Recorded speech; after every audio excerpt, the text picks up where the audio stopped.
She was mocked, bullied, cornered, and outnumbered. Everyone around her looked at her like she was fragile, like she'd break under pressure. Weak. Harmless.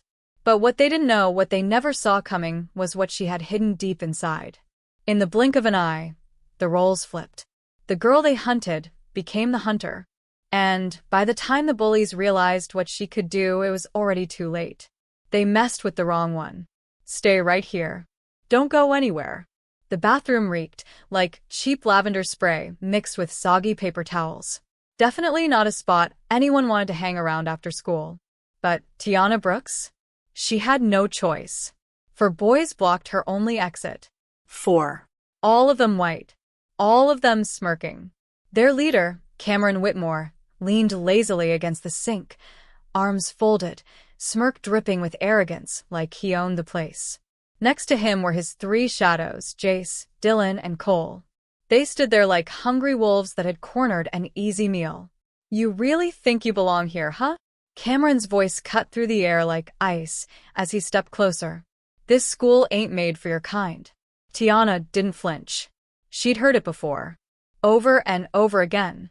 Crescent Hills High, an elite private school nestled in Atlanta's rich, white suburbs. The kind of school where your last name meant more than your GPA.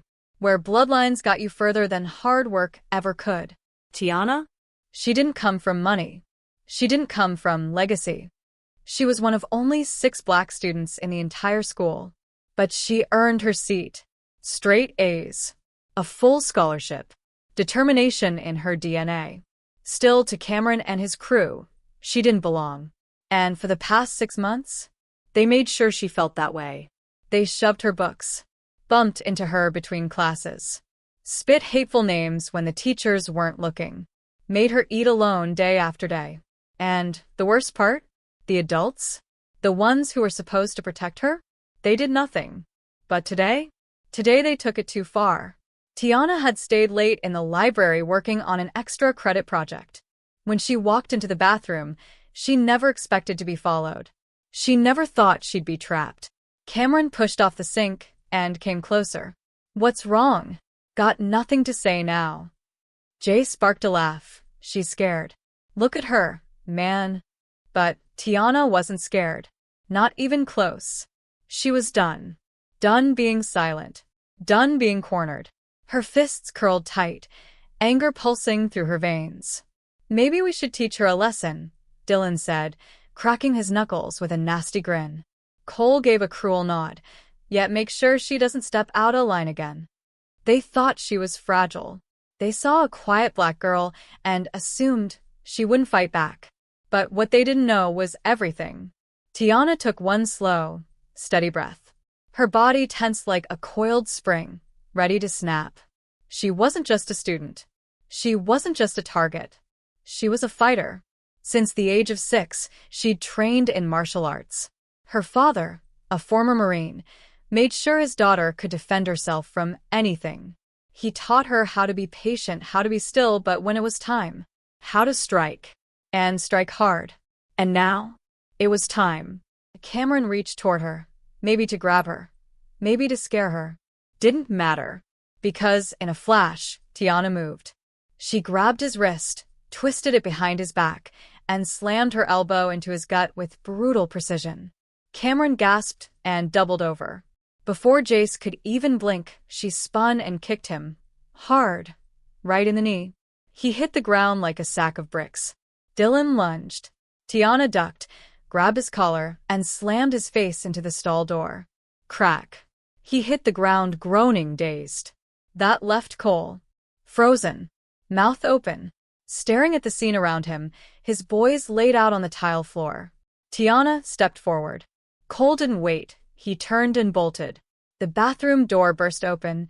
2 security guards rushed in. Radios buzzing. And behind them, Principal Whitmore, Cameron's dad.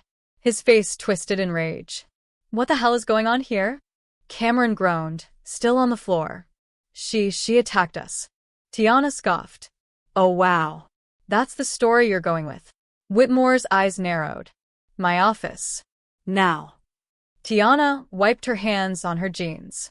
Didn't even look back at the boys, writhing on the floor. This was far from over. In his office, the air was thick, smelled like old books, bitter coffee, and expensive cigars. Cameron sat doubled over across from her. The others? Sent to the nurse's office. Principal Whitmore leaned forward, glaring. "Explain yourself." Tiana's voice was steady.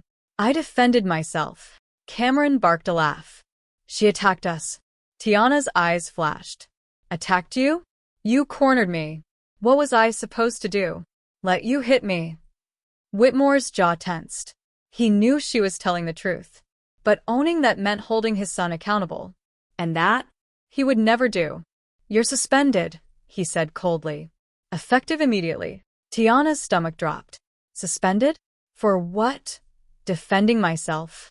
"This school has zero tolerance for violence," he said flatly. "No exceptions." Tiana stood up, furious. "So let me get this straight.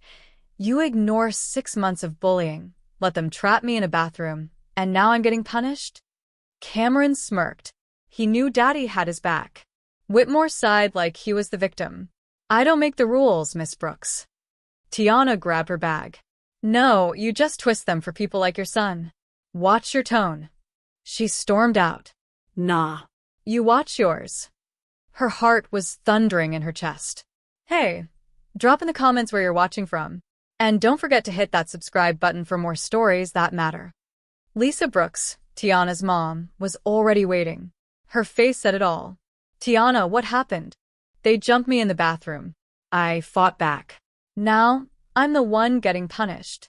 Lisa's expression turned cold. "Where's the footage?" The receptionist hesitated. Principal Whitmore said. "I don't care what he said." Lisa cut her off. "I want the footage." The hallway camera wasn't working today. Lisa let out a bitter laugh. Of course it wasn't. But then, another voice spoke up. "I saw everything." They turned. Maria Gonzalez, a senior and office assistant, stepped forward. "I saw the feed. Before they erased it." "Tiana's telling the truth." Tiana's eyes widened. "Wait, you saw it?" Maria nodded. "And I recorded it." She pulled out her phone. Press play.